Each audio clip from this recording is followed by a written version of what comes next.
Hi everybody! It's that time of my life again when I have to apply for schools. So if you guys don't know me, I'm a current third year undergrad at Eastman School of Music. I'm a violin performance major since it's the spring semester of my junior year, and starting from senior fall semester, I have to start applying to schools.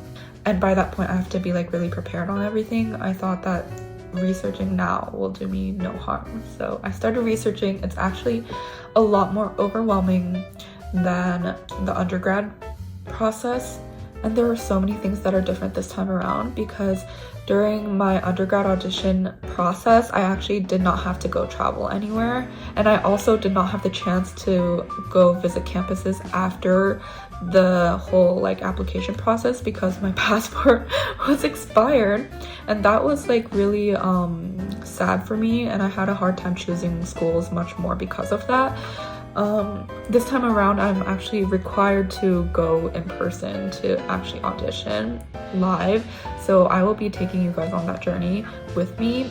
And also the audition repertoire is very extensive. I'm going to be graduating from undergrad. I have a couple of options. So my first option is going to be applying for my master's degree, and during the same time, because I'm going to be preparing so much repertoire, I'm also considering auditioning for jobs. And the third option I've only just started to really seriously think about is attending a grad school while pursuing a fellowship simultaneously, at the same time. Those are the three options that I have so far.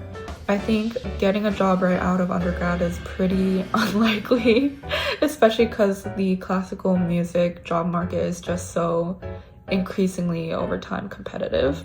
I have 13 schools that I want to audition to, and definitely there probably will be some schools that I just don't pass the pre-screen process for, which is why I have 13 schools. And out of the schools that I do pass the pre-screening process, I have the choice to actually pursue the live audition or to withdraw my application. I will be auditioning to no more than 8 or 9 schools live, and I think that is the maximum. It cannot be more than that, just because these auditions happen in such a compressed amount of time, in the span of a month or two, and I would be having to miss school and everything because of this. And it's all over the country, which means that I'll be having to travel a lot, which is a lot for my body, a lot for my instrument condition, and my mental and physical condition, obviously. So I'm thinking that 8 or 9 is the max that I will do for live auditions. And for job auditions and fellowship auditions, I think they do tend to happen at later times than the actual live auditions that take place for grad school. I think a lot of them that I've searched. So I do make a spreadsheet of the schools that I do want to potentially apply to. So this is my current spreadsheet situation. It has the name of the school and a lot of the audition repertoire. The Concerto, Paganini, Mozart, Sonata. And I have the tuition and the city and a piano accompaniment for it as well. So I can embrace how much I need to prepare beforehand so I don't get overwhelmed during the process. Because I want to really minimize the amount of unexpected things that will inevitably happen during the audition process. Before we get into it, I would like to share my philosophy on grad school. I was actually talking with my friend about this, and I think it actually really makes sense.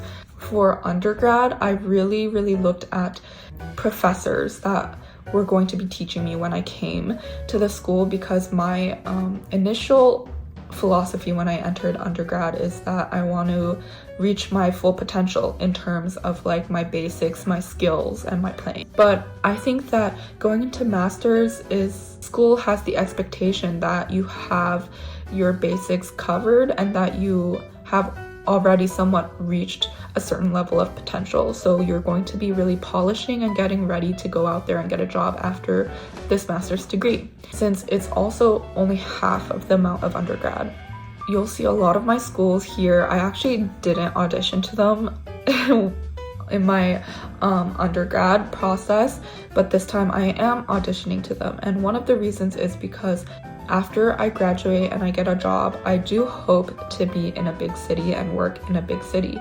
And in order to do so, I feel like it makes sense to go to a grad school that is in a big city, just so I can network there and I can get to know people there.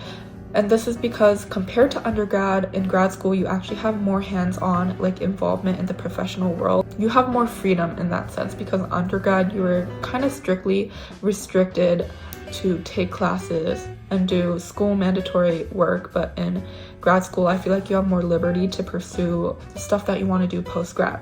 So that is my philosophy. So a lot of the schools that you will see me wanting to apply to will be in LA, in Boston, in New York City.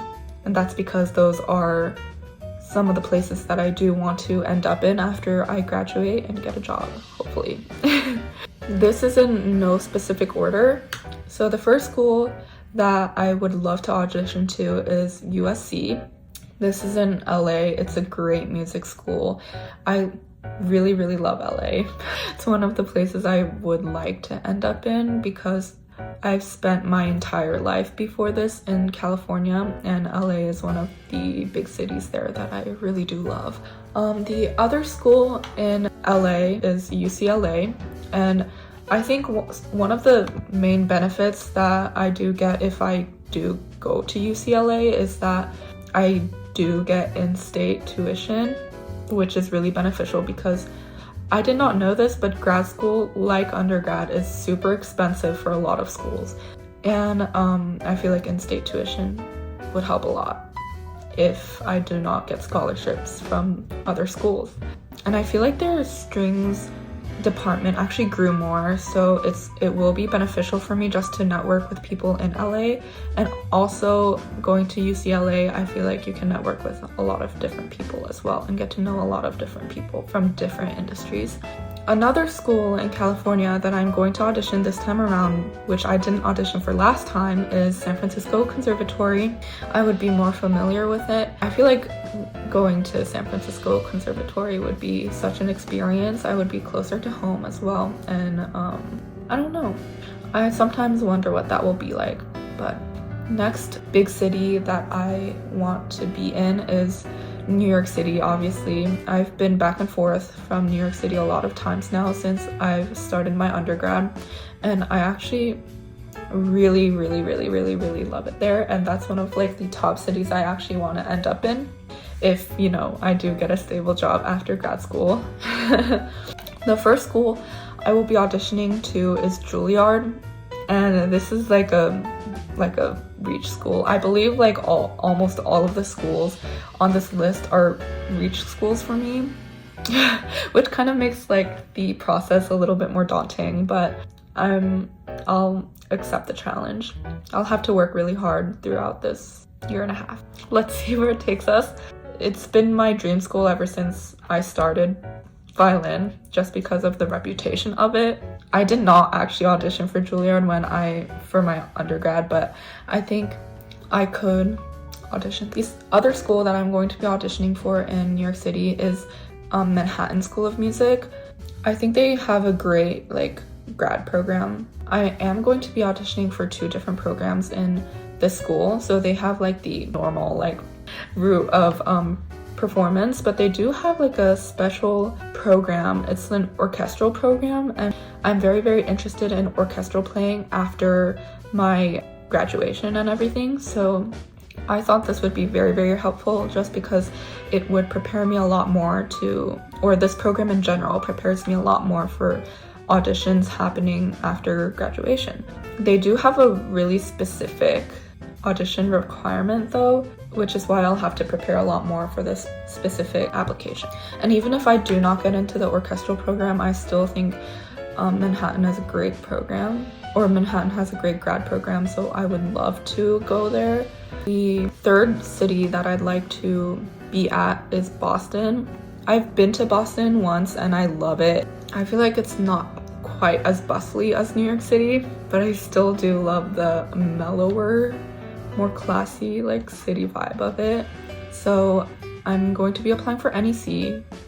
There's so many great professors there, so many great musicians. I feel like the second one is Boston Conservatory, and they're like together with Berkeley, so I'm not applied to Berkeley when I was in undergrad. I think it would be a great addition here, just because I feel like going to Boston Conservatory and Berkeley, it would just help me explore a lot of different realms of music, and I think that's something that I need at this point of time, just because I think it would be very nice if I can have that kind of refresher, you know what I mean? UMich is very known for their music program. I will be applying there. Chicago is another bigger city that I'm going to be thinking about staying at, and there I'm going to be applying for Northwestern. I think it has a great program with great people and great potential connections. I've never been to Chicago, so I can't really say too much about the city. And then to the smaller city schools, which I'm going to be applying to Yale this time around. It does go a little bit against, like, you know, my philosophy of master's school, but Yale is currently my top choice because it has such a great environment, such great people, such great professors, and great program, and it is also tuition free, which means that I will not have to worry at all about finances, which is great. Even currently as an undergrad, I stress about finances so much, but having that off of my plate, I feel like will be a wonder. Like, it will be so much of a difference. Another smaller city school I'm going to be applying to is Eastman, because I did have a lot of difficulties here, but I do think that it's a great program, and I really do love my professor, and that's one of the main reasons that I will be reapplying for this program, is because I do want to study with my professor a bit more if I could. She's great and she pushes me every single lesson, every single time, and I think she's wonderful, and she's changed my entire perspective on how I see music. And this is the last school. Another smaller city school I do want to go to is Peabody. I will be applying there this time around. Wait, I did apply last time. Anyway, I will be applying there. I do like the location of this place because it's in Maryland, it's in Baltimore, and one of the top job choices I actually have after grad is going to serve in the Army band, or like Army orchestra. It's one of my bigger dreams that I do have, that I feel like I can potentially pursue later on, and just because Peabody is so close in location with where all of that stuff takes place, like the auditions and like career like insinuation and stuff like that, I feel like it would be a very beneficial place for me to be at, because I have much more freedom to access these auditions and stuff. I feel like that would be a great place. I have talked nothing about like the audition rep, but I do want to say that the audition rep this time around is giving me a headache, because the audition rep varies a lot more than what I looked into in undergrad. In general, I need to prepare one whole Bach partita or sonata. In terms of concertos, I need to prepare one complete concerto. Some places ask for one movement, two movements, and some ask for the whole thing, so I will be preparing the whole thing. And for the concerto, some places ask for one or two movements, but there are a couple places who ask for the whole thing, so I will be having to prepare a whole concerto. For Paganini, one Paganini, which is standard. I didn't know, but like this time around, a lot of the schools are asking for Mozart, so they ask for only the first movement with the cadenza. Thank gosh, it's not more than that. And some of the schools also ask for a classical sonata.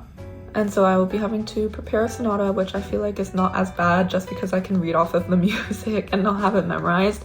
So a lot of the times they will ask for a piece of your choice or a piece of your choice by an underrepresented composer. So I will be choosing a piece by an underrepresented composer. I'm very thankful because this year we had a studio recital which the theme was underrepresented composers. So I think I will be reusing that piece for my audition. Just for the Manhattan School of Music orchestral degree, we are required to prepare orchestral excerpts. So that will be a journey. Thank you so much for tuning in for my new journey of grad school applications, and I will be posting a lot of content, taking you along with me firsthand because it's my first time going through this whole process as well. So it's going to be frightening for me, nerve-wracking, and hopefully it will lead to great results. Bye, thank you.